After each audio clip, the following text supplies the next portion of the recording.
jiraa. Bismillaahi Raxmaani Raxiim. Assalaamu calaykum waraxmatullaahi wabarakaatuh. Saaka oo bisha Juun 8-deeda 2019 waxaan ku sii wajahanahay aniga waqti ballaaran oo dowladda federaalka Soomaaliyeed, wasaaradda shaqada iyo arrimaha bulshada iyo ururada shaqaalaha iyo loo shaqeeyaha oo jambarka ah oo waqtigaas oo aniga hogaaminayo waxaan ku sii wajahanahay magaalada Geneva dalka Switzerland, halkaas oo ka dhici doono shirweynaha shaqaalaha oo dhacaya bisha Juun 10-keeda ilaa iyo 11-keeda. magaalada Geneva sida socotiin waa magaalada waa xarunta labaad ee qaramada midoobay marka laga reebo New York. sanadkan shirweynaha shaqaalaha adduunka oo u dabaaldegaya sanad guuradii 100aad oo ay ka soo qayb gali doonaan madax fara badan oo adduunyada ah oo ilaa heer madaxweyne ah.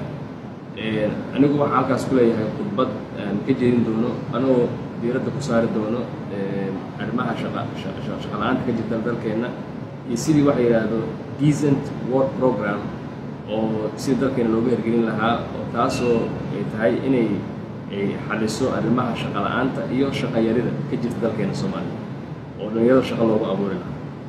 marka haddii ilaahay waa shir weyn oo caalami ah. anigoo mataqaanaa waxaanu aad ugu faraxsannahay inaan haddana aan bixiyey codsi dalkeena in muddo fara badan ma uusan bixinin lacagta membershipka oo sanad walba looga baahan yahay inay baxshaan dowladaha. waxaan codsaday in maadaama dalkeena uu dhibaato badan ku jiray in lacagtaas laga cafiyo, in qaarkeedna loo sameeyo wax program payment ah oo aan ku bixin doono dilahay si aan u helno codkeena saxda u soo cesho. Soomaaliya waa dal dad dheer maaragtay ku jiray ururka shaqaalaha adduunka. waxaanu ansixinay conventionno badan. insha allahu tacaala sanadka gudihiisana waxaan rajeynaynaa inaan kuwo kalena aan ansixin doono dilahay. marka waxaa kaloo safarkan aan kusii gaari doonaa magaalada waddanka Germany, magaalada Bonn, halkaasoo aan casuumad ka haysto wasiirka dhaqaalaha iyo horumarka dowladda Germany. halkaasoo ay ujeedku yahay inaan ka hadalno arrimaha TVET. TVET waxaa la yidhahdaa waa Technical Vocational Industrial Training dual systemka oo labada dhinaca oo dalkaas Jarmalku caan ku yahay.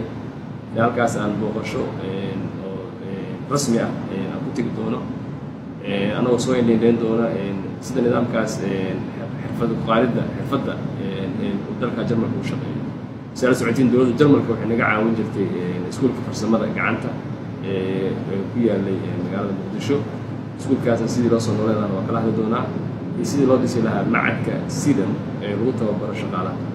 ilaahay idinkiis waxaan rajeynayaa safar qeyb qaba ummadda Soomaaliyeed meel walba joogto. waxaan leeyahay dalkeenna inaan anagu istaagno oo aan dib u dhisano ayaa muhiimaddu ay tahay oo aan xoog saarno waxa naga dhexeeya. wassalaamu calaykum waraxmatullahi wabarakaatu.